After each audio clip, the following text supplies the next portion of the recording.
One Minute to Better Life. Kedalaman akan firman Tuhan serta ketinggian iman percaya kita kepada Tuhan membuat pengenalan dan pengertian berkat rohani jauh lebih penting daripada berkat duniawi. Oke?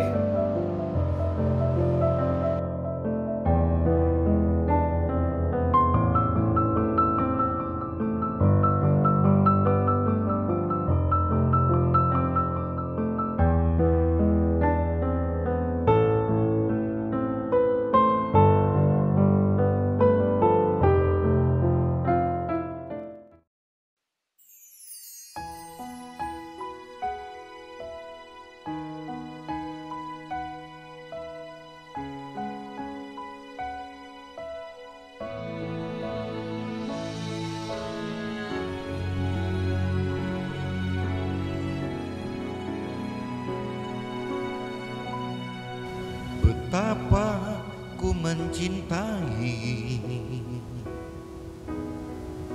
segala yang telah terjadi, tak pernah sendiri jalani hidup ini, selalu menyertai. Betapa ku menyadari di dalam hidupku ini Kau selalu memberi rancangan terbaik oleh karena kasih.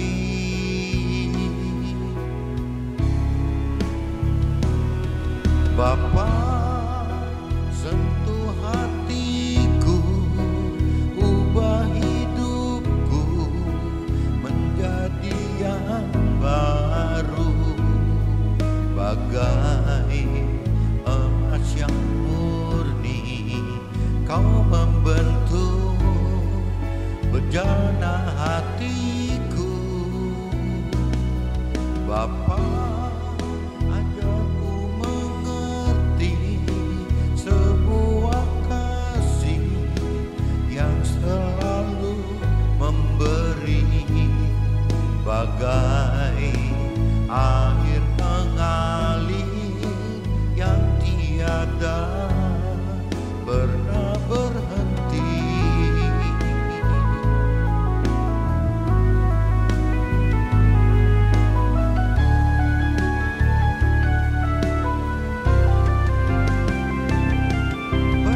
Bapa, sentuh hatiku, ubah hidupku menjadi yang baru, bagai emas yang murni.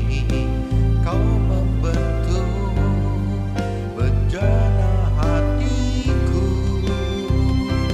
Bapa, ajarku mengerti sebuah kasih yang selalu memberi, bagai air mengalir yang tiada pernah berhenti.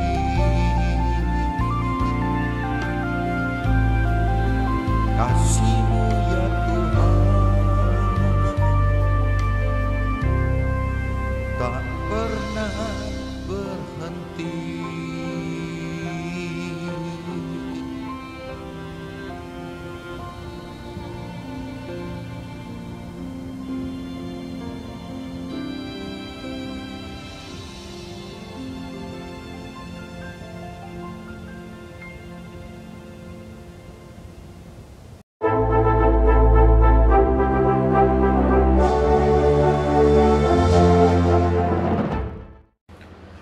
Jumpa kembali di MTD Journey Inspiration of Life. Pagi ini saya mau coba sharingkan teman-teman proses iman, dapatkan kedalaman, pengenalan dan pengertian firman. Proses iman bisa mendapatkan kedalaman, pengenalan dan pengertian akan firman Tuhan gitu. Jadi kita memang butuh proses teman-teman untuk bagaimana kita mengenal, mengerti akan firman Tuhan. Itu butuh proses iman gitu. Proses iman ini yang nanti akhirnya membawa kita masuk ke dalam melakukan firman-firman Tuhan, di mana waktu saat melakukan firman Tuhan, di situ pun timbul kedalaman pengenalan pengertian akan firman Tuhan itu. Tanpa ada melakukan firman Tuhan, rasanya susah teman-teman. Bagaimana caranya untuk kita mengalami proses iman, bagaimana proses iman yang tadinya di bawah ke tengah maupun naik ke atas itu. Ini kaitannya harus melakukan firman teman-teman. Nah, nanti dari iman dan melakukan firman ini ya kita akan banyak sekali mengenal pengertian akan firman Tuhan yang baru itu dalam ayat yang sama, dalam firman yang sama, tapi pengenalan pengertian akan firman ini bisa berubah, bisa lebih banyak, lebih varian gitu, lebih mungkin lebih rohani gitu, daripada bicara duniawinya gitu, lebih mendalami rancangan dan kehendak Tuhan gitu. Karena Tuhan kan pengen kita bukan hidup di dalam dunia fana ini gitu, tapi Tuhan pengen sekali kita hidup dalam akhirat yang kekal nanti bersama Tuhan gitu. Nah, ini pengertiannya jadi akan berbeda. Cuman pengertian ini membutuhkan proses teman-teman, proses perubahan dari diri kita gitu. Nah, proses perubahan ini ya itu bagaimana kita mengerti akan firman Tuhan dan kita melakukan firman Tuhan, sehingga dari situ akan mengalami proses-proses perubahan. Nah, ini saya dapat impresi teman-teman di kitab Matius ini 2017 juga saya dapat di dalam kitab Matius pasal 9 ayat 17 teman-teman. Bunyinya cuma satu. Begitu pula anggur yang baru ini tidak diisikan ke dalam kantong kulit yang tua, karena jika demikian kantong itu akan koyak sehingga anggur itu terbuang dan kantong itu pun hancur gitu.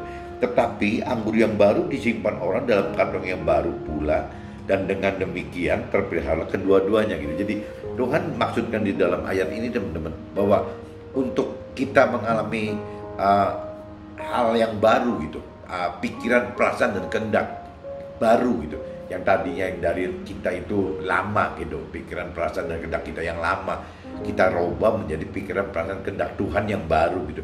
Ini kalau jiwa kita tidak dirubah dulu teman-teman, dipersiapkan dengan jiwa yang baru. Kalau di sini tadi katakan kantong yang baru gitu. Begitu nanti masuk anggur yang baru, begitu nanti masuk akan pengenalan pengertian atau perintah peraturan Tuhan yang baru, yang tidak sama dengan perintah peraturan dunia gitu. Ini nggak tahan teman-teman. Lama-lama jadi jiwa kitanya hancur dan firmannya juga akhirnya mubazir gitu, karena memang tidak bisa terpakai oleh kita. Nah, ini maksudnya di ayat 17 ini teman-teman, ya intinya begitu gitu.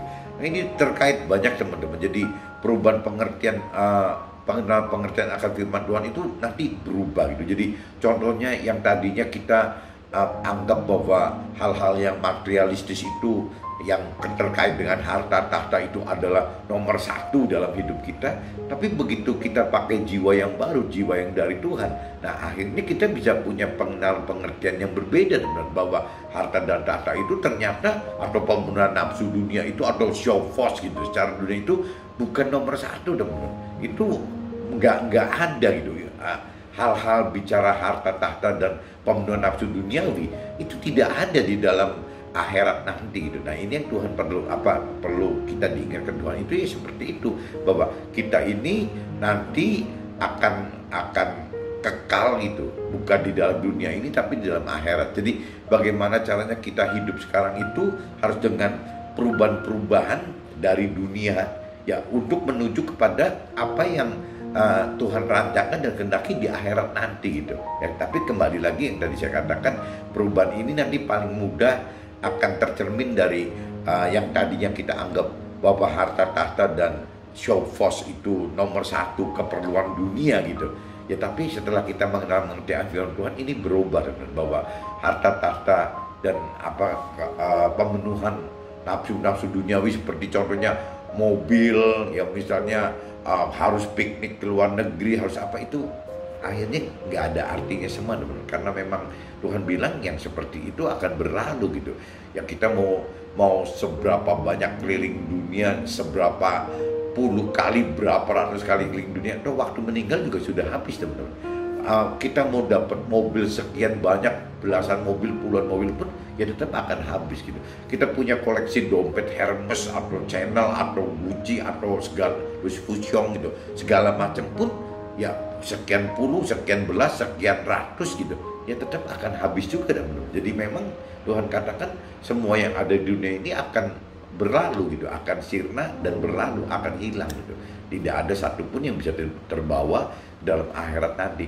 Nah, pengenalan pengertian seperti ini itu butuh proses teman-teman, butuh proses bagaimana kita berani melakukan firman Tuhan. Nah, waktu kita berani melakukan firman Tuhan, pasti kan dasarnya harus mengenal-mengerti firman Tuhan dulu, teman-teman. Nah, waktu kita mengenal-mengerti firman Tuhan dan kita berani melakukan firman Tuhan, pasti dalam hidup kita akan hidupkan Roh Tuhan di dalam kita, Roh Kudus atau Nur itu kita akan hidupkan.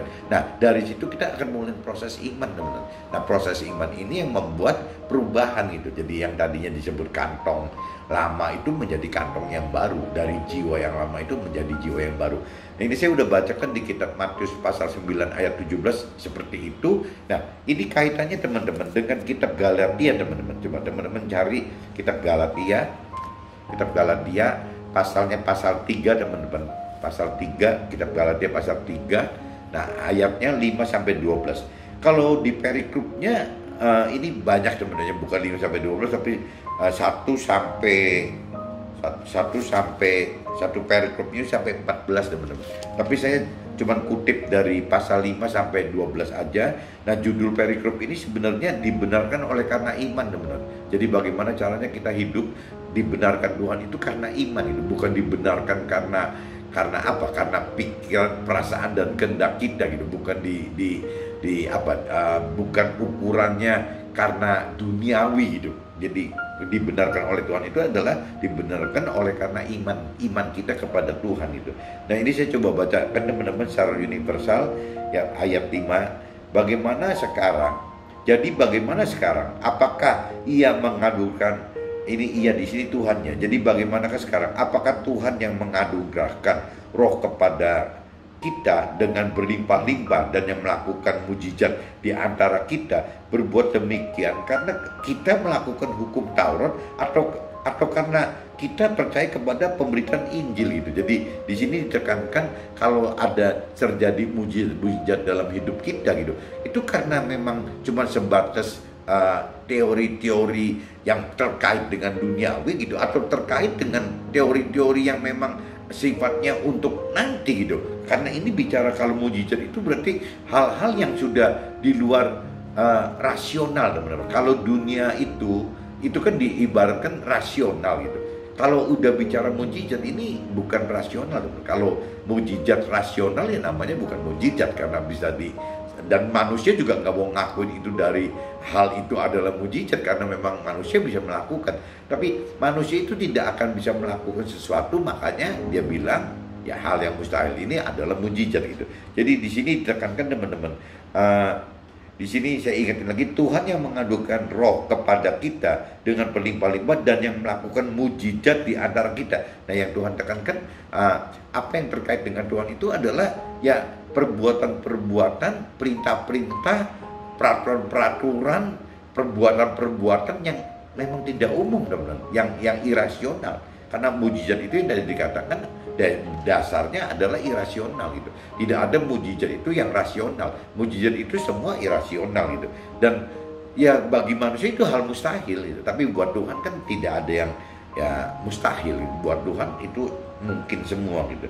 Nah, berbuat demikian karena kita melakukan hukum Taurat atau karena kita percaya kepada pemberitaan Injil gitu. Jadi di sini Tuhan tekankan bahwa ya apabila memang kita percaya kepada Tuhan gitu, kepada roh Tuhan di dalam memberitakan firman-Nya, ya kita nggak bisa cuma menggunakan hukum-hukum dunia saja. Kita tidak bisa hidup menggunakan hukum-hukum dunia, hukum manusia yang dasarnya mungkin dari tradisi, dari kebiasaan, jadi dari zaman dulunya ya, istilahnya udah memang dari nenek moyang kita udah seperti itu. Ternyata tidak bisa begitu. Jadi kita hidup harus dengan firman Tuhan gitu. Secara itu jugalah Abraham percaya kepada Allah, maka Allah mempercayakan hal itu kepadanya sebagai kebenaran. Jadi kita lihat bahwa mereka yang hidup dari iman, mereka itulah anak-anak Abraham. Jadi maksudnya orang yang hidup dengan percaya Tuhan. Percaya Tuhan di sini kan dalam arti kata orang yang percaya, mau taat dan takut akan perintah dan peraturan Tuhan dalam firman-Nya. Itu garis besarnya itu, teman. Iman itu seperti itu. Kalau iman itu tidak terkait dengan ketaatan, tidak terkait dengan takut akan Tuhan, akan firman Tuhan, itu bukan iman, teman. Itu keyakinan manusia saja. Jadi kalau bicara sudah iman adalah pasti terkait dengan firman dan juga roh Tuhan, itu pasti itu terkait itu. Kalau yang tidak terkait berarti keyakinan manusia gitu. Jadi dikatakan di sini, di firman ini dikatakan ya, secara itu jugalah Abraham percaya kepada Allah, karena Abraham waktu itu benar-benar taat dan takut akan Tuhan, sehingga dia selalu akan hidup dengan melakukan apa yang Tuhan perintah peraturkan gitu. Maka Allah memberitahu hal itu kepadanya sebagai kebenaran. Nah, waktu si Abraham itu melakukan perintah peraturan Tuhan, ya Tuhan katakan itu adalah kebenaran gitu. Nah, kalau zaman sekarang kan udah lebih jelas, teman-teman. Kalau zaman Abraham kan tidak ada guidance dari kitab suci gitu. Mungkin orang Nasrani tidak punya Alkitab, orang Muslim belum punya Al-Quran, atau orang yang lain saya nggak ngerti kitab apa gitu. Yang jelas Abraham tidak punya pegangan. Abraham itu hanya koneksi pribadi Abraham gitu, keindahan Abraham dengan roh Tuhan saja gitu, yang bisa membuat Abraham taat melakukan perintah dan peraturan Tuhan itu ya karena roh gitu, karena hubungan roh Abraham dan roh Tuhan gitu. Nah, tapi kalau buat kita sekarang lebih gampang karena ada kitab suci yang bisa kita baca, dan apa sih perintah dan peraturan Tuhan gitu. Ya kita kalau beriman ya kita melakukan itu gitu, perintah peraturan Tuhan itu kita harus melakukan itu, kita harus taat melakukan itu, dan kita harus takut gitu akan perintah peraturan yang di dalam firman itu, di dalam kitab suci itu gitu. Jadi kita lihat bahwa mereka yang hidup dari iman, mereka itulah anak-anak Abraham. Nah, ini ditekankan sekali lagi bahwa jadi kita lihat bahwa mereka yang hidup dari iman, mereka itulah anak-anak Abraham. Dan kitab suci yang sebelumnya mengetahui, oh teman-teman, kalau Abraham itu kalau di Muslim, kata teman-teman di Muslim, Ibrahim katanya, Nabi Ibrahim. Jadi nggak tahu nanti ceritanya bisa sama atau enggak, tapi kalau secara Nasrani disebutnya Abraham gitu. Jadi kita lihat bahwa mereka yang hidup dari iman, mereka itulah anak-anak Abraham. Dan kitab suci yang sebelumnya mengetahui bahwa Allah membenarkan orang-orang bukan Yahudi oleh karena iman gitu. Nah, ini ditekankan nih. Dan kitab suci yang sebelumnya mengetahui bahwa Allah membenarkan orang-orang yang bukan Yahudi oleh karena iman, telah terlebih dahulu memberitakan Injil kepada Abraham gitu. Olehmu segala bangsa akan diberkati, oleh Abraham maksudnya ya, segala bangsa akan diberkati. Jadi mereka yang hidup dari iman, mereka yang diberkati bersama-sama dengan Abraham yang beriman itu gitu. Jadi apabila kita beriman gitu, yang tadi dikatakan beriman itu adalah taat melakukan dan takut akan firman Tuhan, akan Tuhan melalui roh Tuhannya gitu.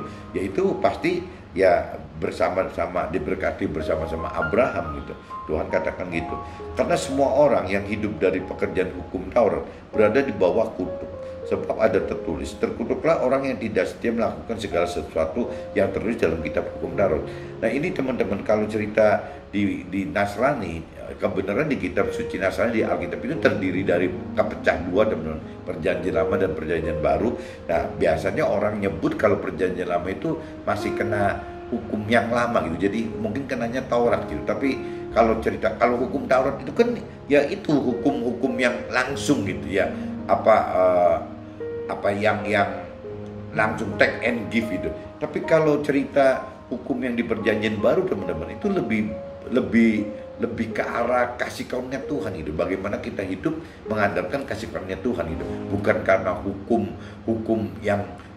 kita hidup melakukan hidup itu, bukan itu, tapi lebih condong ke arah kasih karunia Tuhan. Kita hidup karena kasih karunia Tuhan, bukan kita hidup karena hukum gitu. Nah, dan bahwa tidak ada orang yang dibenarkan di hadapan Allah karena melakukan hukum Taurat adalah jelas, karena orang yang benar akan hidup oleh iman. Jadi di perjanjian baru dan selalu ditekankan seperti itu, bahwa hidup itu bukan cuma sekedar melakukan hukum gitu. Karena hukum itu diperlukan oleh orang yang beriman itu sebagai dasar aja teman-teman, sebagai dasar landasan aja gitu.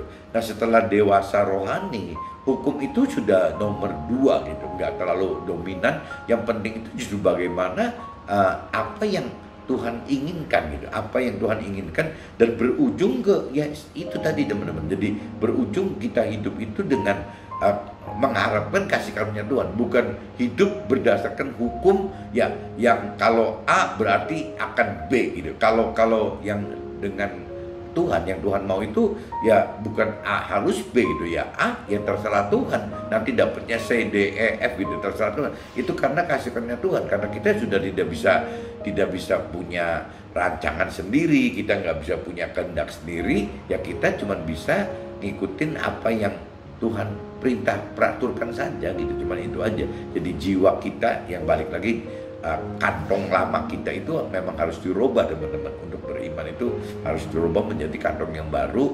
Jiwa kita berarti harus dirubah menjadi jiwa kita yang baru. Nah jiwa yang penuh ketaatan dan takut akan perintah peraturan dalam firman-Nya. Intinya itu teman-teman. Jadi tetapi dasar hukum Taurat bukanlah iman, melainkan siapa yang melakukannya akan hidup karenanya. Nah kalau Taurat itu kan mungkin lebih bersifat hukum gitu, bukan bersifat karena kasih karunia Tuhan gitu.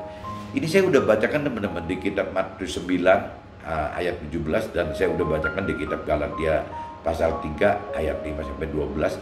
Nah ini saya coba sharingkan apa yang terjadi dalam hidup saya teman-teman, apa yang saya alami dalam hidup saya pada tahun 2017 teman-teman. Firman katakan untuk mengubah jiwa kita butuh jiwa yang diperbarui. Ibarat jiwa kita yang lama tidak akan mampu menampung jiwa kita yang baru gitu. Karena apa yang dipikirkan dan dirasakan serta dikehendaki oleh kita yang baru akan merusak yang ada, yang lama gitu. Karena udah nggak ketemu ya pola pikir lama kita, pola perasaan lama kita, pola kehendak lama kita dengan pola pikir yang baru kita, perasaan baru kita, dan kehendak kita yang baru itu nggak ketemu benar. Jadi kalau kita bicara jiwa yang baru itu adalah jiwanya yang dari Tuhan itu. Nah jiwa Tuhan itu isinya kan semua ada dalam firman benar. Jadi kita ini hidup, jiwa kita ini yang lama, jiwa kita yang lama itu harus dirubah gitu dengan jiwanya Tuhan yang sesuai dengan firman, sehingga apa yang kita pikirkan, rasakan, dan kehendaki itu semua harus sesuai dengan perintah peraturan firman Tuhan itu. Itu baru kita bicara jiwa yang baru gitu ya, seperti Tuhan inginkan ya seperti itu gitu. Tuhan merubah jiwa kita dengan membuat mujizat dalam hidup kita, sehingga kita akan berubah dari cara hidup lama kita yang andalkan diri sendiri dan pola hidup dunia yang biasa dengan cara-cara hukum, tradisi, dan adat istiadat yang lama gitu, yang leluhur kita itu berubah benar. Nah untuk perubahan ini maksudnya benar terkait dengan mujizat gitu. Jadi Tuhan apabila pilih kita, Tuhan itu akan membuktikan ke dalam hidup kita, membuat mujizat. Ini problemnya kan mujizat ini dibuat, ada orang yang ada orang yang percaya bahwa ini mujizat Tuhan, tapi juga banyak orang teman-teman yang tidak percaya itu mujizat Tuhan gitu. Jadi Tuhan bikin mujizat pun tidak berasa ada mujizat gitu. Nah saya nggak ngerti, kalau buat saya pribadi, saya ngalamin hal-hal mujizat Tuhan ya cukup banyak teman-teman, sehingga ini yang bisa membuat saya mau berubah gitu. Saya mau berubah, awalnya kan baru mau berubah gitu, sehingga saya mulai karena mau berubah itu akhirnya saya mau percaya Tuhan lebih, saya mau dengan cara mau mengenal Tuhan lebih gitu. Nah waktu saya sudah bicara mau mengenal Tuhan lebih, ya nggak jauh-jauh, saya tetap mesti harus baca firman-Nya teman-teman. Kalau tanpa kita tahu perintah peraturan Tuhan, bagaimana kita tahu apa rancangan kehendak Tuhan, apa janji-janji Tuhan? Nggak bisa gitu. Nah cuman waktu saya menoleh gitu dari jiwa saya yang lama ke jiwa baru saya yang baru gitu, jiwa saya yang baru gitu, yang mengenal mengerti akan firman Tuhan. Ini ya lewat mujizat teman-teman. Kalau tanpa ada mujizat rasanya saya susah loh untuk menoleh, untuk mau berubah dengan jiwa yang baru itu nggak mungkin gitu. Nah ini ditekankan di sini. Jadi saya dan firman tadi katakan mestinya mujizat itu adalah cara Tuhan gitu, bagaimana untuk membuat kita menoleh gitu, menoleh dari jiwa yang lama dirubah menjadi jiwa yang baru, seperti di dalam firman. Jiwa yang baru itu adalah jiwa Tuhan, sehingga pikiran, perasaan, kehendaknya itu sesuai dengan apa yang firman perintah peraturkan. Kuncinya gitu teman-teman. Jadi bagaimana caranya merubah jiwa kita yang lama ke baru itu biasanya mengalami mujizat gitu. Dan itu yang saya alami gitu, sehingga saya bisa seperti hari ini. Tapi juga banyak teman-teman gitu dari sharing-sharing gitu yang mengalami mujizat pun dianggapnya bukan mujizat, itu sih cuma kebetulan aja gitu, memang terjadi gini, terjadi gitu, akhirnya ya tidak pernah terjadi perubahan apa-apa dalam jiwa orang-orang yang seperti ini gitu, tidak akan pernah merasakan seperti ini gitu, karena semua dijadikannya memang kebetulan begini, kebetulan begitu. Jadi unsur Tuhan tidak dilibatkan gitu. Tuhan menginginkan kita hidup di atas hukum dunia yang ada dengan hidup dari iman percaya. Jadi Tuhan menginginkan kita hidup di atas hukum. Maksudnya bukan cuma di hukum dunia saja gitu. Tuhan pengen kita hidup itu di atas gitu, di atas dari hukum yang ada di dunia itu gitu. Nah, ini saya bacakan, Tuhan menginginkan kita hidup di atas hukum dunia yang ada dengan hidup dari iman percaya kepada firman Tuhan secara utuh gitu, yakni firman Tuhan yang tidak hanya dengan target kesusahan duniawi, tetapi dengan target keselamatan akhirat. Untuk mendapatkan dua target tersebut dibutuhkan hidup dari iman sehingga terima berkat Tuhan gitu. Jadi ini perlu diingatkan teman-teman, kalau cerita yang Tuhan jiwa baru kita yang Tuhan inginkan, jiwa, pikiran, perasaan, kehendak yang Tuhan inginkan, yang yang Tuhan perintahkan dalam firman-Nya gitu. Itu seolah-olah itu apa ya? Jadi yang tadi saya katakan, hidup itu bukan cuma hidup di rata-rata saja gitu, di rata-rata orang dunia. Tapi Tuhan pengen kita itu hidup di atas rata-rata orang dunia gitu. Nah, bagaimana caranya hidup di atas orang dunia? Yaitu kembali lagi dengan iman percaya gitu. Dengan iman itu berkat Tuhan bisa cair teman-teman, bisa cair gitu. Kalau tidak dengan iman, berkat Tuhan yang Tuhan janjikan dalam firman-Nya gitu, itu nggak bisa cair. Jadi hanya lewat iman saja berkat Tuhan itu bisa cair. Nah, di dalam berkat itu tadi dikatakan ada dua teman-teman. Ada berkat yang terkait dengan keselamatan akhirat, ada berkat yang berkaitan dengan kesusahan duniawi. Nah, kalau cerita orang dunia yang tidak mengenal-mengerti akan firman Tuhan itu, biasanya target utama hidup itu adalah bagaimana mentargetkan diri untuk mendapatkan kesusahan duniawi gitu. Nah, kalau dari sisi orang yang sudah mengenal-mengerti akan firman Tuhan, terbalik teman-teman. Yang ditarget itu adalah bagaimana mendapat berkat dari Tuhan, bukan berkat karena usaha sendiri loh, karena keringat darah sendiri gitu, bukan begitu dengan usaha sendiri, tapi berkat yang dari Tuhan, yang setelah mengenal-mengerti akan firman Tuhan, yang biasa diharapkan itu adalah berkat yang kaitannya dengan keselamatan akhirat dulu teman-teman. Karena kalau keselamatan akhirat itu pasti bergandeng dengan kesusahan duniawi gitu. Ada tambahan, ada satu paket, ada bonus gitu. Pasti mendapatkan kesusahan duniawi gitu. Tapi kalau target kita orang dunia mengharapkan istilahnya bagaimana mencari kesusahan duniawi dulu, ini kadang-kadang orang dunia bukan kadang-kadang, banyaknya bukan banyak ya semua akan terjerembab gitu ke dalam kesusahan duniawi, akhirnya tidak mendapatkan keselamatan akhirat gitu. Nah, ini bedanya gitu teman-teman. Apabila orang dunia dibanding dengan orang rohani gitu, orang yang memang mau beriman ke Tuhan gitu, beriman dalam arti kata mengenal akan firman Tuhan dan melakukan firman Tuhan gitu, ya itu beda sekali teman-teman. Orang yang seperti yang sudah mengerti akan firman Tuhan dan melakukan firman Tuhan dan beriman gitu, yang beriman itu biasanya sudah bukan bicara bagaimana mencapai target itu dengan kekuatan sendiri, tapi bagaimana caranya mencapai target itu dengan kekuatan Tuhan gitu. Nah, itu yang disebut jadi akhirnya berkat. Kita bisa mengharapkan berkat dari Tuhan dalam bentuk rohani dan keselamatan akhirat, dan juga dalam bentuk duniawi ya kesusahan duniawi tadi gitu. Itu yang kita harapkan dari Tuhan itu seperti itu. Beda dengan orang dunia yang tidak mengharapkan dari Tuhan, dia berjuang sendiri untuk bisa mendapatkan sesuatu duniawi. Nah, waktu orang dunia mendapatkan sesuatu duniawi, biasanya kehilangan keselamatan akhiratnya. Ini yang Tuhan nggak mau gitu.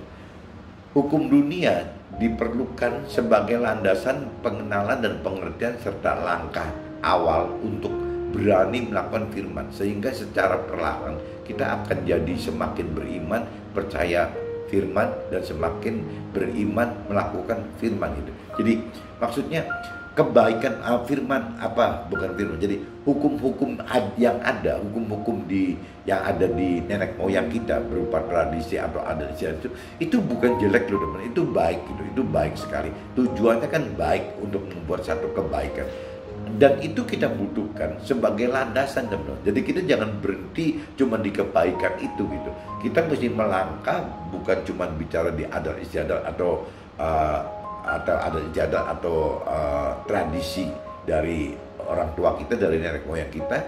Ya kita mesti itu jadikan landasan untuk kita melangkah lebih jauh gitu, melangkah lebih tinggi lagi ya untuk pengenalan akan firman Tuhan teman-teman.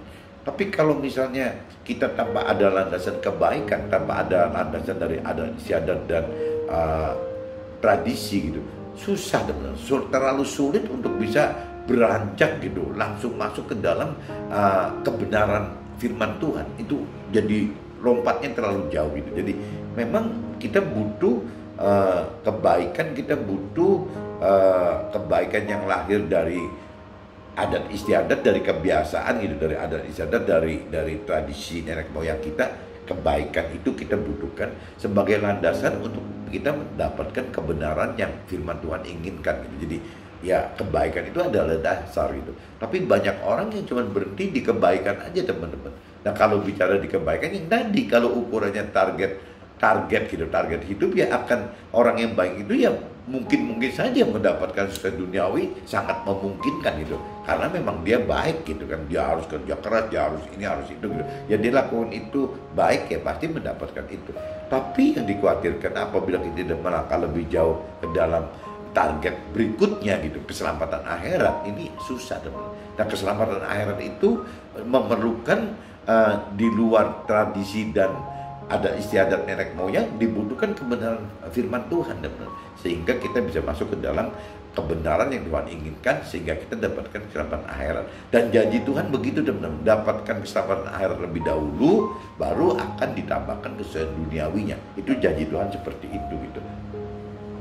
Tingkatan kebenaran melakukan firman tersebut yang membuat kita semakin dapatkan kedalaman pengenalan dan pengertian firman, sehingga kita makin mengenal dan mengerti rancangan dan kehendak Tuhan dalam kehidupan kita yang utuh gitu, secara utuh. Jadi tingkatan keberanian teman-teman, jadi tingkatan keberanian melakukan firman Tuhan itu ya jelas yang kita butuhkan itu adalah kedalaman pengenalan pengertian akan firman-Nya dulu teman-teman. Tanpa kedalaman pengenalan akan firman Tuhan susah teman-teman untuk berani melakukan firman Tuhan secara maksimal, itu nggak mudah gitu. Jadi butuh pengenalan pengertian akan firman dulu, butuh kemampuan untuk mengenal mengerti akan firman Tuhan lebih dulu, butuh di situ jadi otomatis butuh akan kehidupan roh Tuhan gitu, butuh kehidupan roh Tuhan untuk bisa melakukan firman Tuhan gitu, untuk bisa mengerti firman Tuhan dan untuk bisa melakukan firman Tuhan. Jadi tanpa roh Tuhan itu untuk mampu mengerti aja sudah susah teman-teman.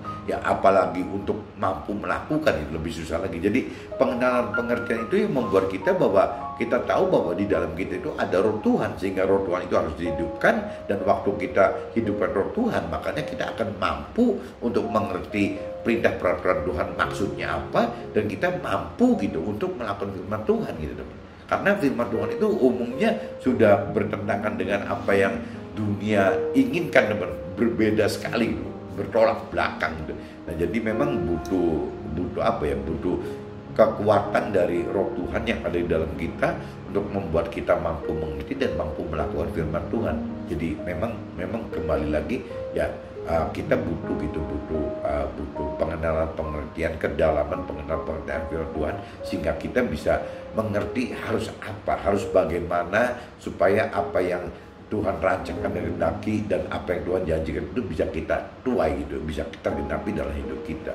Kedalaman firman dan ketinggian iman kita yang membuat pengenalan dan pengertian bahwa berkat rohani jauh lebih penting daripada berkat duniawi yang tidak kekal itu. Jadi di sini yang terkait kedalaman firman dan ketinggian iman kita yang menyangkut dengan pengenalan pengertian bahwa berkat rohani itu adalah jauh lebih penting daripada berkat duniawi yang tidak kekal. Itu sebenarnya di firman lain pernah dikatakan, carilah dahulu kerajaan sorga dan kebenarannya, baru yang lainnya akan ditambahkan. Itu di kitab Matius 6 ayat 33, teman-teman. Kitab Matius pasal 6 ayat 33 bunyinya gitu, teman-teman. Carilah dahulu kerajaan Allah dan kebenarannya, baru yang lain akan ditambahkan. Jadi kalau saya konversikan ke dalam bentuk-bentuk hari ini, teman-teman, sharing pagi ini, yaitu jadi kita butuh kita butuh melakukan firman dulu, melakukan taat dan takut melakukan firman, sehingga waktu kita takut dan melakukan firman Tuhan, teman-teman, kita berarti sudah masuk ke dalam kerajaan Tuhan, kerajaan Allah gitu. Dan kebenaran firman berarti firmannya karena kita melakukan gitu, kita melakukan firman Tuhan, berarti kita sudah poin itu sudah dapat. Bagaimana caranya kita menghidupkan roh Tuhan dan bagaimana caranya kita melakukan firman Tuhan adalah paket carilah kerajaan Allah dan kebenaran itu sudah terpenuhi, teman-teman. Carilah kerajaan Allah dan kebenarannya. Carilah kerajaan Allah berarti kalau buat saya pribadi itu roh Tuhan itu. Yang namanya kebenarannya ya berarti firman Tuhan itu. Jadi waktu kita sudah menghidupkan roh Tuhan di dalam hidup kita dan kita melakukan apa yang diperintahkan oleh firman, berarti carilah kerajaan Allah dan kebenaran itu sudah terpenuhi, teman-teman. Berarti pasti Tuhan akan genapi tambahannya untuk kita gitu. Kalau yang carilah kerajaan Allah dan kebenaran, kita yang harus beraksi gitu, bertindak gitu kan, kita yang bertindak. Tapi kalau bicara nanti Tuhan tambahkan, ya berarti Tuhan yang bertindak gitu. Nah kadang-kadang kalau buat saya pribadi, kalau saya tidak mau berhenti gitu, saya tetap mencari Tuhan gitu terus sampai akhir hayat saya, ya Tuhan tambahannya kemana? Ya kalau dalam pengertian saya, tambahan itu pasti Tuhan tidak akan batalkan gitu, karena Tuhan tidak bisa membatalkan janji Tuhan gitu. Ya berarti Tuhan akan teruskan janji Tuhan tambahan itu, ya pasti ke istri saya, ke anak-anak saya, ke mantu-mantu saya, ke keluarga saya, ke tim usaha saya, ya pasti seperti itu. Pengertian saya seperti itu, teman-teman. Jadi kuncinya bagaimana kita pribadi tetap mencari yang firman perkatakan, apa yang firman perintah dan peraturan, kita terus melakukan itu, teman-teman. Dan kita terus hidup intim dengan roh Tuhan, karena kalau enggak kita tidak mampu gitu. Nah waktu kita terus-menerus melakukan ini sampai kita wafat gitu, sampai kita meninggal, ya tambahannya itu saya percaya Tuhan pasti akan genapi melalui yang generasi penerus saya gitu. Ya kalau generasi penerus saya, kalau memang istrinya masih aktif di usaha, ya pasti kena istri saya. Ya kalau anak-anaknya masih aktif, ya pasti kena anak-anak saya. Kalau mantu saya aktif, ya pasti kena mantu saya. Kalau tim saya masih aktif, ya pasti kena tim saya gitu. Jadi janji Tuhan itu kan seperti itu. Jadi kalau saya ingatkan yang tadi dikatakan bahwa kedalaman firman dan ketinggian iman kita yang membuat pengenalan dan pengertian bahwa berkat rohani jauh lebih penting daripada berkat duniawi yang tidak kekal, itu sama saja di kitab Matius pasal 6 ayat 33. Tuhan perintahkan carilah dahulu kerajaan Allah dan kebenarannya, baru yang lain akan ditambahkan. Berarti kita akan terus mencari gitu, menghidupkan roh Tuhan bersama kita. Kita harus taat, takut melakukan firman Tuhan gitu. Nah nanti yang lain itu ditambahkan. Ya kalau kita masih tetap sibuk mencari kerajaan Allah dan kebenarannya, pasti tambahannya itu ya di warisnya kita gitu. Warisnya kita ya pasti anak-anak kita, mantu-mantu kita, dan timnya yang ada di perusahaan kita sekarang gitu. Mudah-mudahan teman-teman apa yang saya maksud dengan proses iman, dapatkan kedalaman pengenalan pengertian firman ini, bisa teman-teman tangkap maksud saya gitu. Nah kalau ya ini terkait lagi, kalau tidak melakukan kadang-kadang juga susah untuk mendapatkan pengertian seperti ini, teman-teman. Jadi memang ujung-ujungnya memang yang tadi dikatakan, Tuhan sudah sering sekali membuat mujizat-mujizat dalam hidup kita, dan kita harus mengenal, mengerti akan mujizat itu, dan baru kita akan berani mengalami ya itu, melakukan firman-firman yang lebih, sehingga mendapat pengertian akan firman yang lebih dalam lagi, sehingga kita bisa tahu bahwa memang proses iman itu dapatkan kedalaman pengertian firman Tuhan gitu. Jadi memang butuh proses iman. Oke teman-teman, see you, bye-bye.